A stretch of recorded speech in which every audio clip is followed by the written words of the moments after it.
आइए question number 3 देखते हैं। क्वेश्चन नंबर 3 में सिमिलर है, क्या कह रहा है, prove that the following are irrational. अब इसमें 3 पार्ट दिया हुआ है, जो हम पहला करने जा रहे हैं, कहा है कि 1/√2 को बताओ कि ये इर्रेशनल है। तो जैसे हम लोग ने क्वेश्चन नंबर 2 किया था कि 3 + 2√5 किया था, सेम वैसे ही है। क्या आप कहेंगे कि 1/√2 को क्या मानेंगे, let assume that 1/√2 is a rational number. 1/√2 equals to a/b लिख देंगे, जहां पे a और b क्या है, को प्राइम है। ठीक है, को प्राइम नंबर वो जिसका सिर्फ और सिर्फ 1 फैक्टर हो। ठीक, अब क्या होगा कि रूट का 2 नीचे है, अब ये नीचे नहीं होना चाहिए, तो क्या करेंगे, b इधर जाएगा, 1 से मल्टीप्लाई होगा, b ऊपर आ गया, a नीचे आएगा और √2 a की जगह, यानी कि उल्टा हो जाएगा, रेसिप्रोकल हो जाएगा, b/a इक्वल टू √2 हो जाएगा।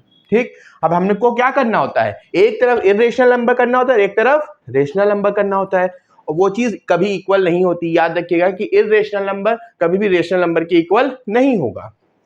तो ये मेरे पास अलग अलग हो गया, एक तरफ इर्रेशनल नंबर आ गया, एक तरफ रेशनल नंबर आ गया। तो हमारे पास स्टेटमेंट है, क्या है कि since a and b are integer we get rational, क्या मिला, b/a, और हमने माना था कि अज्यूम किया था कि रेशनल नंबर है ये, इस हिसाब से हमने मान लिया कि √2 रेशनल है। लेकिन हम लोग प्रूफ करके आ रहे हैं कि √5, √3, √7 ये क्या है, इर्रेशनल है। तो हमने लिखा but this contradict the fact that √2 is a irrational number.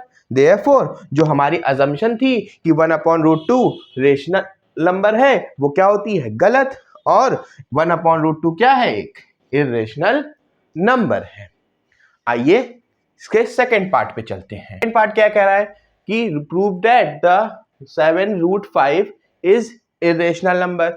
अब 7√5 इर्रेशनल नंबर है, जो अब तक करते हैं कि 7√5 को क्या मान लेंगे, रेशनल नंबर। देखिए बस ये वैल्यू थोड़ी सी चेंज हो रही, बस ये वैल्यू, स्टेटमेंट वैसे ही लिखा हुआ है ना। आप गौर करेंगे तो ये चीज दिखाएंगे हम सी वाले पार्ट में आपको करके बताते हैं कि सारी चीजें सेम होती हैं, बस कुछ चीजें बदलती हैं। तो हमने क्या माना कि 7√5 क्या है, रेशनल नंबर है।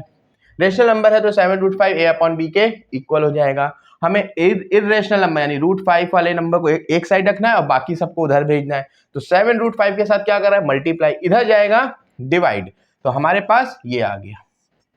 अब इस पार्ट को हमने क्या कहा, since a and b are integer we get a/7b is a rational and so √5 is rational. मान लिया हमने, जैसा ही माना, लेकिन हमको पता है कि √5 रेशनल है ही नहीं, तो हमने क्या कहा, but this contradict the fact that √5 is irrational. तो हमारी assumption क्या हो गई, रॉन्ग। जो हमने 7√5 को रेशनल माना था वो गलत हो गई। 7√5 क्या है, इर्रेशनल नंबर।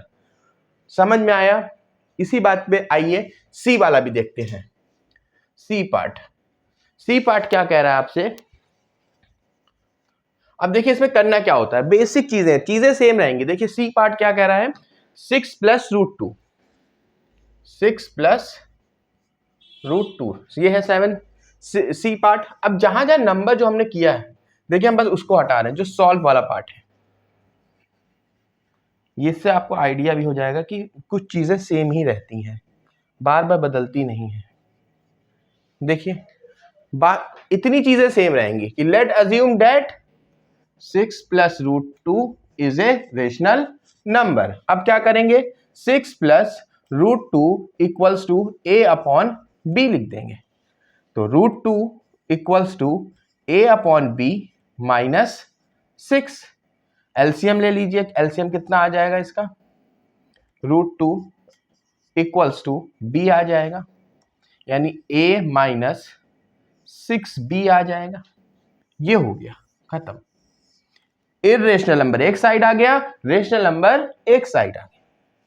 ठीक, अब यहां पे देखिए, since a and b are integer we get, अब यहां पे क्या लिख देंगे, ये वाला चीज, a -6b अपॉन में b, so that √2 is a rational, but this contradict the fact that √2 is irrational, therefore our assumption is wrong। जो देखिए पहले बार बार वही चीज करते आ रहे हैं, ये आता है, याद रखिएगा, ये बहुत इजी है, एक बार बस आपको पढ़ना है, इसको समझ लेना है, कभी नहीं भूलेंगे आप। ठीक, तो हम क्या लिख देंगे कि 6 + √2 इज इर्रेशनल नंबर, सिंपल।